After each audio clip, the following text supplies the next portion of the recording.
കഥ തുടങ്ങുന്നത് നമ്മുടെ കഥാനായികയായ ഹനയെ കാണിച്ചുകൊണ്ടാണ്. ഹന ഇപ്പോൾ ഒരു ജോൾസന്റെ അടുത്ത് വന്നിരുന്ന് അവളുടെ ക്രഷായ സങ്ജുനെ അവൾക്ക് സ്വന്തമാക്കാൻ സാധിക്കുമോ എന്നെല്ലാം ചോദിക്കുന്നു. ജോൾസൻ എടുത്തടിച്ച് പറ്റില്ല, നിനക്ക് കിട്ടാൻ പോകുന്നില്ല എന്ന് പറയാണ്. ഹന കുറച്ച് ഓവർ വെയിറ്റ് ഉള്ള ഒരു പെൺകുട്ടിയാണ്. സാങ്ജുൻ ആണെങ്കിൽ വളരെ ഫേമസ് ആയ ഒരു ഡയറക്ടറുമാണ്. സാങ്ജുന്റെ ഡയറക്ഷനിൽ നടക്കുന്ന പ്രോഗ്രാമിൽ എയ്മി എന്ന ഒരു ഫേമസ് പോപ്പ് സിംഗറിന് വേണ്ടി പാട്ട് പാടാറുള്ളത് ഹാനയാണ്. ഹാന ഓവർ വെയിറ്റ് ആയതുകൊണ്ട് തന്നെ അവളെ സ്റ്റേജിൽ എക്സ്പോസ് ചെയ്യാൻ ഇവർ മെനക്കെടാറില്ല. സ്റ്റേജിലെത്തുന്ന എയ്മി ബാക്ക് സ്റ്റേജിൽ നിന്ന് ഹാന പാടുന്ന പാട്ടുകൾക്ക് ചുണ്ടനയ്ക്ക് കൈയടി നേടും. എന്തായാലും പ്രോഗ്രാം കഴിഞ്ഞാലൊന്നും എയ്മി ഹാനയാണ് തനിക്ക് കിട്ടുന്ന ഈ പേരിനും പ്രശസ്തിക്കും യഥാർത്ഥത്തിൽ കാരണമെന്ന കാര്യത്തിൽ അവളോട് യാതൊരു നല്ല രീതിയിലും പെരുമാറ്റം കാണിക്കാതെ അവളെ പുച്ഛിച്ചും കളിയാക്കിയൊക്കെ സംസാരിക്കുകയാണ്. പക്ഷെ സാങ്ജുൻ ഇവളുടെ ടാലന്റിനെ പ്രശംസിക്കാറുണ്ട്. ഇവള് കാരണമാണ് പ്രോഗ്രാം നല്ല രീതിയിൽ പോകുന്നതെന്ന കാര്യം അക്സെപ്റ്റ് ചെയ്ത് അവളോട് സംസാരിക്കാറുണ്ട്. അന്നും പ്രോഗ്രാം കഴിഞ്ഞ് അവൻ വളരെ സന്തോഷത്തിൽ അവളെ അപ്രീഷിയേറ്റ് ചെയ്ത് കെട്ടിപ്പിടിക്കുമ്പോൾ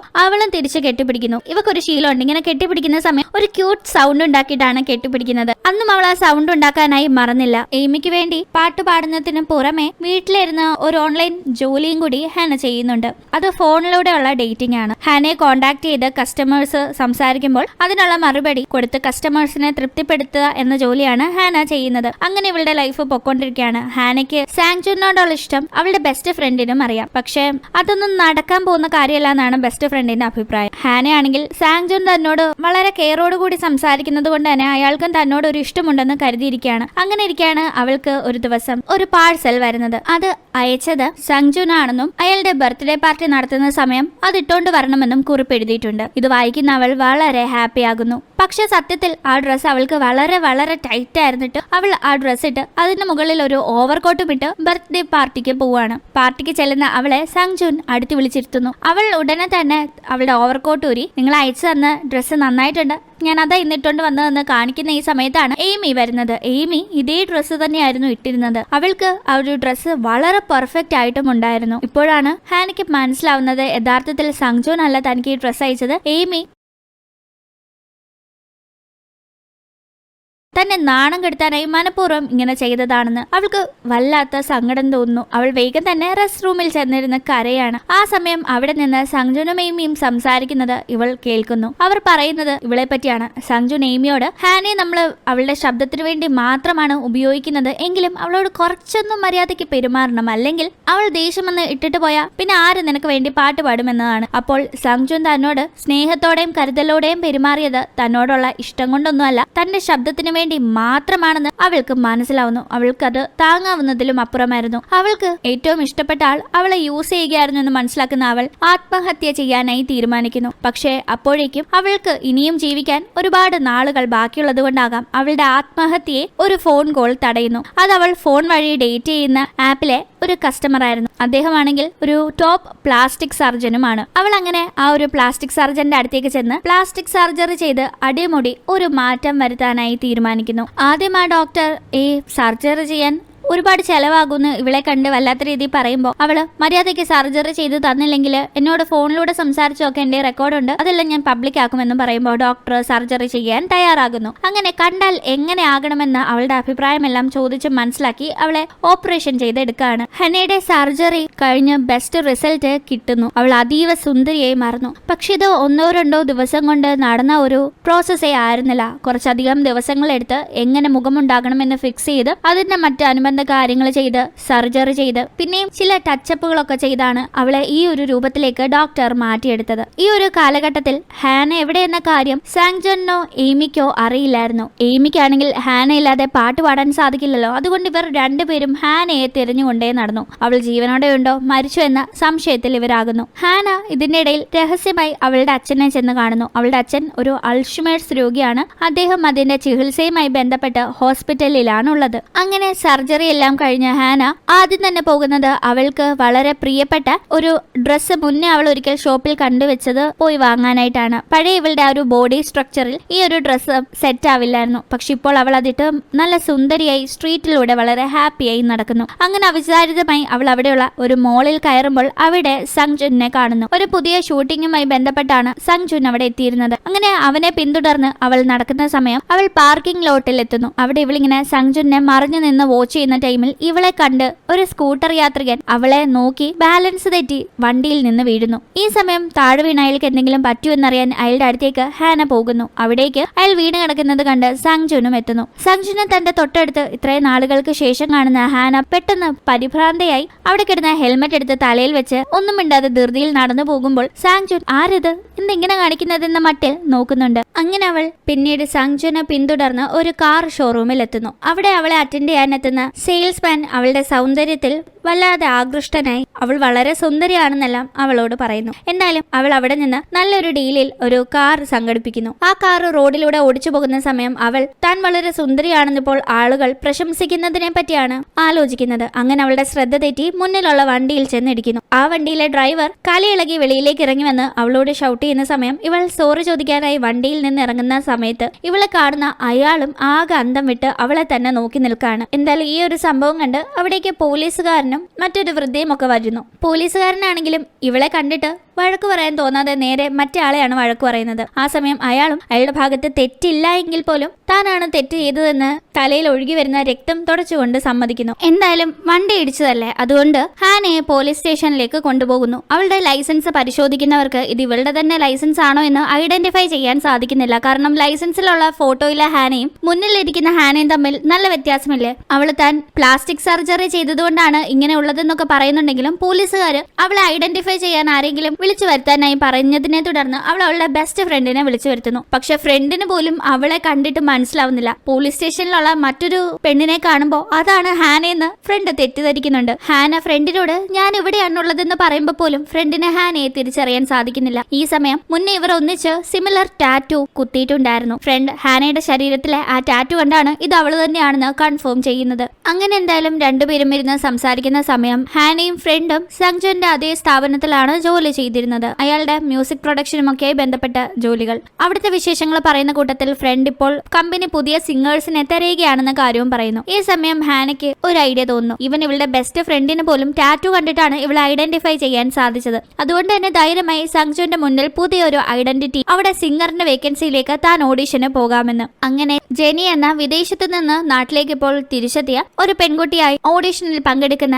ഹാനയെ സെലക്ട് ചെയ്യുന്നു. ഹാനയായിരുന്നപ്പോൾ ഇവളോട് ഇടപെട്ടിട്ടുള്ള ആരും ഇപ്പോൾ അവളെ തിരിച്ചറിയുന്നില്ല. അവർക്കെല്ലാം അവൾ ജെനിയാണ്. അങ്ങനെ ഇതിന്റെ ഇടയിൽ അന്ന് മാളിലെ പാർക്കിംഗ് ലോട്ടിൽ വെച്ച് ഹാനയെ കണ്ട് അശ്രദ്ധയിൽ വണ്ടി ഓടിച്ച് വീണ ഒരാളില്ലേ, അയാൾ ഹാനയെ പിന്തുടരുന്നത് സങ്ജുൻ കാണുന്നു. അയാളുടെ കയ്യിലുണ്ടായിരുന്ന ക്യാമറ എടുത്ത് നോക്കുമ്പോൾ അതിൽ ഇവൾ അറിയാതെ ഇവളുടെ കുറെ ഫോട്ടോസ് പിറകെ നടന്ന് എടുത്തിട്ടുണ്ട്. സങ്ജുൻ കാര്യം തിരക്കുമ്പോൾ എനിക്ക് ഈ പെൺകുട്ടിയെ ഒരുപാട് ഇഷ്ടമാണെന്ന് അയാൾ പറയുന്നു. അത് കേൾക്കുന്ന സങ്ജുൻ അയാളെ അടിക്കാനായി തുടങ്ങുമ്പോൾ ഹാന തടയാണ്. അയാൾ എനിക്ക് ഒരു ഉപദ്രവമില്ലാതെ വൺ സൈഡായി എന്നെ ഇഷ്ടപ്പെട്ടു, അതിലെന്താ തെറ്റ്? വൺ സൈഡ് ലവിന്റെ വേദന എനിക്ക് നന്നായി അറിയാമെന്നെല്ലാം അവൾ അവിടെ നിന്ന് പറഞ്ഞു പോകുന്നു. എന്തായാലും അവൾ ഇനി ഹാന എന്ന ഐഡന്റിറ്റിയിൽ ജീവിക്കാതെ ജെനി എന്ന ആ ഒരു ഐഡന്റിറ്റി തന്നെ ജീവിക്കാനായി തീരുമാനിച്ച് അവളുടെ പഴയ ഫോട്ടോസ് ഒക്കെ നശിപ്പിക്കുകയാണ്. ഇതിന്റെ ഇടയിൽ എയ്മി അവൾക്ക് പാട്ട് പാടാൻ ഹാനയെ കിട്ടാത്തത് കൊണ്ട് ആകെ അവളുടെ കരിയർ തകർന്നടിയും എന്ന രീതിയിൽ ഇരിക്കുകയാണ്. ഹാനയെ അവള് തപ്പുന്നുണ്ട്, കിട്ടുന്നില്ല. ഹാനയുടെ അച്ഛൻ അഡ്മിറ്റ് ആയിരിക്കുന്ന ഹോസ്പിറ്റലിന്റെ അവിടേക്ക് ഹാന എത്തുമെന്ന് കരുതി അവൾ ഏറെ സമയം അവിടെ ഹാനയെ അന്വേഷിച്ച് പോകാറൊക്കെയുണ്ട്. അങ്ങനെ ഇരിക്കെ ജെനിയെ അവിടെ കാണുകയും ജെനി ഹാനയാണെന്ന് അവൾ കൺഫേം ചെയ്യുകയും ചെയ്യുന്നു. എന്തായാലും ഇപ്പോൾ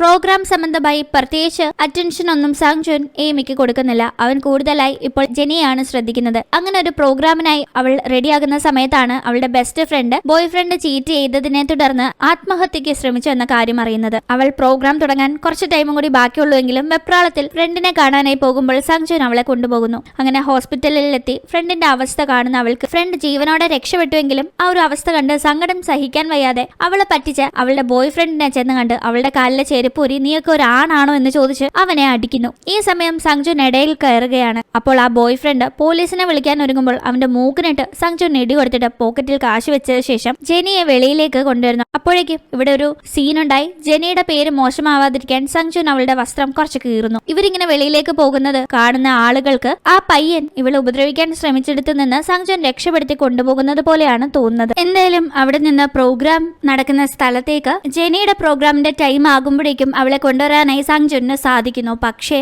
അവൾക്ക് റെഡിയായി സ്റ്റേജിൽ കയറാനുള്ള സമയം ഇനിയില്ല. സങ്ജുൻ അവളോട് നിന്റെ അപ്പിയറൻസ് എങ്ങനെയാണ് എന്നതിനേക്കാൾ നിന്റെ പാട്ടാണ് ആളുകളുടെ മനസ്സിൽ തങ്ങി നിൽക്കാൻ പോകുന്നത്, അതുകൊണ്ട് യാതൊരു ആശങ്കയുമില്ലാതെ പോയി പെർഫോം ചെയ്യുന്നു. അങ്ങനെ അവൾ കീറിയ മുഷിഞ്ഞ ഡ്രസ്സുമായി സ്റ്റേജിലേക്ക് വന്ന് പെർഫോം ചെയ്യാനായി നിൽക്കുന്ന സമയം ആളുകൾ ഇങ്ങനെയാണ് ഒരു പ്രോഗ്രാം അവതരിപ്പിക്കാൻ വരുന്നതെന്ന് മട്ടിൽ നോക്കുന്നുണ്ടെങ്കിലും അവളുടെ പാട്ട് കേൾക്കുന്നവർ ആകെ ഇംപ്രസ്ഡ് ആകുന്നു. അതോടെ അവൾ വളരെ ഫേമസ് ആകുന്നു. ആളുകൾ അവളുടെ പാട്ട് ഏറ്റെടുക്കുന്നു. ഇന്റർനെറ്റിലും ആളുകളുടെ സംസാരത്തിലും എല്ലാം അവൾ നിറയുകയാണ്. അവൾ പാട്ടിലൂടെ ജനങ്ങളുടെ ഹൃദയത്തിൽ സ്ഥാനം പിടിച്ചതിനു പുറമെ സഞ്ജുവിന്റെ മനസ്സിലും ഇടം നേടിയിട്ടുണ്ട്. അവൻ അവളോട് പ്രണയം തോന്നുന്നു. അങ്ങനെ ഒരിക്കൽ അവൻ അവളെ കിസ് ചെയ്യാനായി അടുത്തേക്ക് വരുന്ന സമയം അവൾ ഒഴിഞ്ഞു മാറാണ്. കാരണം പ്ലാസ്റ്റിക് സർജറി ചെയ്ത അവളുടെ മൂക്കിന് എന്തെങ്കിലും പറ്റുമെന്നതാണ് അവളുടെ പേടി. കിസ് ചെയ്യുന്നതിന്റെ ഇടയിൽ മൂക്ക് തട്ടിയാലോ. എന്തായാലും അന്നിവർ ഒന്നിച്ച് സംസാരിച്ച് കുറെ സമയം ചെലവഴിക്കുന്നു. പതിയെ സഞ്ജുൻ ഉറക്കമായി കഴിയുമ്പോൾ അവൾ ബെസ്റ്റ് ഫ്രണ്ടിന്റെ കൂടെ അവളുടെ ശരീരത്തിൽ ഇഷ്ടപ്പെട്ട പുരുഷനെ കിട്ടാനായി കുത്തി ആ ഒരു ടാറ്റു ഫലം കണ്ടു എന്ന രീതിയിൽ അതിന്റെ സിമ്പൽ അവിടുത്തെ ഗ്ലാസിൽ വരച്ചു വെക്കുന്നു. അങ്ങനെ പിന്നീട് അവളും ഉറങ്ങാണ്. പിന്നീട് ഉറക്കമുണരുന്ന അവൻ ഈ ഒരു ടാറ്റു ആ ഗ്ലാസിൽ കണ്ട് ആകെ ഷോക്കാവുന്നു. കാരണം ഈ ഒരു ടാറ്റു പലപ്പോഴും മുന്നത്തെ ഹാന എന്ന പെൺകുട്ടി അവളുടെ മ്യൂസിക് നോട്ട്സിന്റെ ഇടയിലൊക്കെ കുത്തിക്കുറിച്ച് വെച്ചിരിക്കുന്നത് ഇവൻ കണ്ടിട്ടുണ്ട്. ഇവൻ കാര്യങ്ങൾ കൂട്ടി വായിക്കുകയാണ്. ഹാന കാണാതായതിനു ശേഷമാണ് ജെനി വന്നത്. കൂടാതെ ജെനി പലപ്പോഴും പ്ലാസ്റ്റിക് സർജറിയെ പറ്റി സംസാരിക്കുന്നത് ഇവൻ ഓർക്കുന്നു. കൂടാതെ ഇതേ സിമ്പിൾ ഇതെല്ലാം കൂട്ടി വായിക്കുന്ന അവന് ഹാന പ്ലാസ്റ്റിക് സർജറി ചെയ്ത് ജെനി ആയതാണെന്ന് മനസ്സിലാകുന്നു. എന്തായാലും അവൻ അതിനെപ്പറ്റി അവളോട് അപ്പോൾ ഒന്നും ചോദിക്കുന്നില്ല. അടുത്ത ദിവസം അവളെയും കൊണ്ട് ഒരു പാർട്ടിക്ക് പോകുന്നു. ആ പാർട്ടിയിലുള്ള ആളുകൾ മിക്കവരും ജെനിയുടെ ഫാൻസ് ആയിരുന്നു, അവളുടെ പാട്ട് ഇഷ്ടപ്പെടുന്നവർ. അങ്ങനെ അവൾ ആ പാർട്ടിയിൽ വളരെ സന്തോഷത്തോടെ നിൽക്കുന്ന സമയം അവിടേക്ക് ഏമി ഹോസ്പിറ്റലിൽ അഡ്മിറ്റ് ആയിരുന്ന ഹാനയുടെ അച്ഛനെ ഇങ്ങോട്ടേക്ക് കൊണ്ടുവരുന്നു. മനഃപൂർവ്വം തന്നെ ഇവളുടെ വായിൽ നിന്ന് സത്യം വരുത്താൻ വേണ്ടി ചെയ്യുന്നതാണ്. ഈ ഒരു അവസരം മുതലാക്കാനായി സഞ്ജുനും അവളെ കൊണ്ട് സത്യം പറയിക്കാനായി ആ അച്ഛനെ തള്ളി താഴെയിടുന്നു. പക്ഷെ അച്ഛനെ കണ്ടപ്പോഴും അച്ഛൻ ഇങ്ങനെ അപമാനിക്കപ്പെടുമ്പോഴും ഹാന യാതൊന്നും മിണ്ടാതെ അവിടെ നിൽക്കാണ്. ഇത് കണ്ട ഹാനയുടെ ബെസ്റ്റ് ഫ്രണ്ട് അച്ഛൻ അവിടെ നിന്ന് കൂട്ടിക്കൊണ്ടുപോകുന്നു. പിന്നീട് സഞ്ജുൻ നിന്റെ അച്ഛനല്ലായിരുന്നു അതെന്ന് പറഞ്ഞ് അവൾ ഹാനയാണെന്ന കാര്യം തനിക്കറിയാമെന്ന് പറയുന്നു. ഈ സമയം ഇപ്പോൾ ജെനിയായി നിൽക്കുന്ന ഹാന പണ്ടത്തെ ഹാനയും ഇപ്പോഴത്തെ ജെനിയായ ഹാനയും ഒരിക്കലും ഒരേപോലെയല്ല. പണ്ടത്തെ ഹാനേക്കാൾ ലക്ക് ജെനിക്കുണ്ട്. അതുകൊണ്ടല്ലേ ഇന്ന് ഇങ്ങനെ ഞാൻ നിൽക്കുന്നതെന്ന് പറഞ്ഞവൾ ആകെ സങ്കടപ്പെടുകയാണ്. അവളുടെ കയ്യിൽ അവള് തന്നെ മുറിവേൽപ്പിക്കുന്നു. ഇത് കണ്ട് സഞ്ജുൻ അവളോട് കരയണ്ട, നാളെ പ്രോഗ്രാം ഉള്ളതാ, സൗണ്ട് പാഴാക്കണ്ട എന്നെല്ലാം പറയുമ്പോൾ അവൾക്ക് ദേഷ്യമെന്ന് നിങ്ങൾ എന്റെ മനസ്സിൽ ഉണ്ടാക്കിയത്ര മുറിവോളം ആഴമുള്ളതൊന്നും എനിക്കിനി ഉണ്ടാകാൻ പോകുന്നില്ല എന്ന് പറയുന്നു. എന്തായാലും അവള് പിന്നെ ഡോക്ടറിന്റെ അടുത്തേക്ക് ചെന്ന് മുറിവൊക്കെ ട്രീറ്റ് ചെയ്യുന്നു. ഇതേസമയം മുന്നത്തെ ഹാന തന്നെയാണ് ഇപ്പോഴത്തെ ജെനി എന്ന് ഈ ഒരു കമ്പനിയുടെ തലപ്പത്തുള്ള സഞ്ജുന്റെ അച്ഛനും ചേട്ടനും ഒക്കെ അറിയുന്നു. സുന്ദരിയായ ജെനിയെ കൊണ്ട് കോസ്മെറ്റിക് പ്രോഡക്റ്റുകളുടെ ഒക്കെ പരസ്യമൊക്കെ ചെയ്യിപ്പിച്ചിട്ടുള്ളത് കൊണ്ട് തന്നെ ഇവളുടെ ഐഡന്റിറ്റി വെളിയിൽ റിവീൽ ആയാൽ നമ്മുടെ കമ്പനിയുടെ വിശ്വാസ്യതയെ തന്നെ അത് ബാധിക്കുന്നതായിരിക്കും. അതുകൊണ്ട് ഇനി ഇവളെ ആൽബത്തിലൊന്നും പങ്കെടുപ്പിക്കേണ്ട എന്നാണ് അച്ഛൻ സഞ്ജുവിന് കൊടുക്കുന്ന ഉപദേശം. എന്തായാലും അടുത്ത ദിവസത്തെ പ്രോഗ്രാമിനായി വേദിയിൽ കയറുന്ന ജെനി ആദ്യം തന്നെ ഓഡിയൻസിനോട് മാപ്പ് ചോദിച്ചാണ് തുടങ്ങുന്നത്. അവൾ അവളെ പറ്റി പിന്നീട് വെളിപ്പെടുത്തുന്നു. യഥാർത്ഥത്തിൽ ഞാൻ ജെനിയല്ല, ഹാനയാണ്. ഇതേ കമ്പനിയുടെ തന്നെ ഒരു സിംഗർ ആയിരുന്നു ഞാൻ. പക്ഷെ ഞാൻ മറ്റൊരു ആർട്ടിസ്റ്റിന് വേണ്ടിയായിരുന്നു പാടിക്കൊണ്ടിരുന്നത്. ആ ആർട്ടിസ്റ്റ് വെറുതെ ലിപ് സിങ്ക് ചെയ്യുമായിരുന്നു. അന്ന് ഞാൻ ഇങ്ങനെയായിരുന്നില്ല ഉണ്ടായിരുന്നത്. നല്ല തടിച്ച ഒരു ശരീരപ്രകൃതമായിരുന്നു. കഴിവുണ്ടായിട്ടും എനിക്ക് വേദിയിലേക്ക് അവസരം വന്നിട്ടില്ല. എനിക്ക് ഇഷ്ടപ്പെട്ട ആളെ സ്വന്തമാക്കാനും സാധിച്ചില്ല. ആ കാരണങ്ങളൊക്കെ കൊണ്ട് ഞാൻ അടിമുടി പ്ലാസ്റ്റിക് സർജറി ചെയ്ത് എന്റെ രൂപം മാറ്റി. അതിനുശേഷം ഞാൻ ജെനിയായി. ഞാനൊരു പുതിയ ആളായപ്പോൾ എല്ലാം നേടിയെന്നാണ് ഞാൻ കരുതിയത്. പക്ഷെ എനിക്ക് പതിയെ പതിയെ എന്റെ അച്ഛനോടുള്ള സ്വാതന്ത്ര്യവും കൂട്ടുകാരിയോടുള്ള ഫ്രണ്ട്ഷിപ്പിന്റെ ബോണ്ടും അങ്ങനെ തുടങ്ങി പലതും നഷ്ടപ്പെട്ടു. ഒടുവിൽ എന്നെ തന്നെ എനിക്ക് നഷ്ടപ്പെടാൻ തുടങ്ങി എന്ന് പറഞ്ഞവൾ എല്ലാ കാര്യങ്ങളും ഏറ്റുപറയുന്നു. അവളുടെ ആ ഒരു പ്രസംഗം വേദിയിൽ ഇരിക്കുന്നവരെ ഈറനണിയിച്ചു. ഇനി എനിക്ക് മറ്റൊരാളാകണ്ട, എനിക്ക് ഞാനായി തന്നെ ജീവിച്ചാൽ മതി എന്ന് പറഞ്ഞ് ഇനി അവൾ പഴയ ഹാന തന്നെ ആയിരിക്കുമെന്ന് വേദിയിൽ വെളിപ്പെടുത്തുന്നു. വേദിയിൽ ഉണ്ടായിരുന്നവരെല്ലാം അവളെ ചിയർ ചെയ്യുന്നു. അവൾക്ക് വേണ്ടി കണ്ണുനീർ പൊഴിക്കുന്നു, കൈയടിക്കുന്നു. അങ്ങനെ പിന്നീട് ജെനി എന്ന ആ ഒരു ഐഡന്റിറ്റിക്ക് ഫുൾ സ്റ്റോപ്പ് ഇട്ട് ഹാനയായി തന്നെയാണ് അവൾ ഇപ്പോൾ ആളുകൾക്കിടയിൽ അറിയപ്പെടുന്നത്.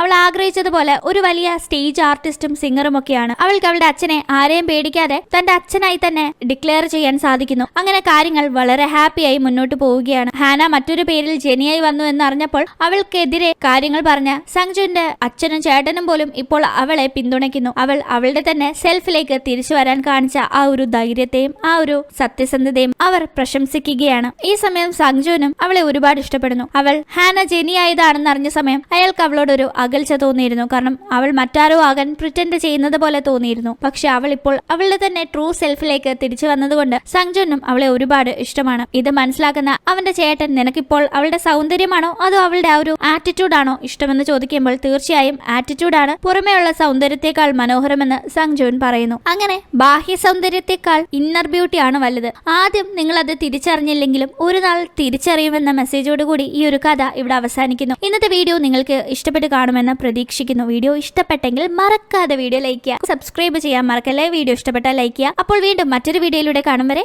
ബൈ.